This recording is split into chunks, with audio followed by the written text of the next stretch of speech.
Ito po ang washing na walang timer.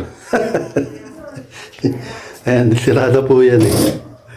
Hindi na gumagana. Ayan. Dipindot lang yan. Ito, sa ilaw. Pipindutin lang natin.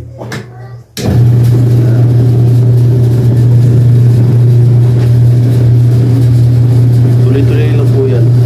Kahit umabot siya ng 15 minutes, okay lang. Walang problema. Huwag lang natin paabutin ng 30 dahil baka pag nag-iinit yung motor, maaaring maapektal yung mga ano niya, yung talso niya.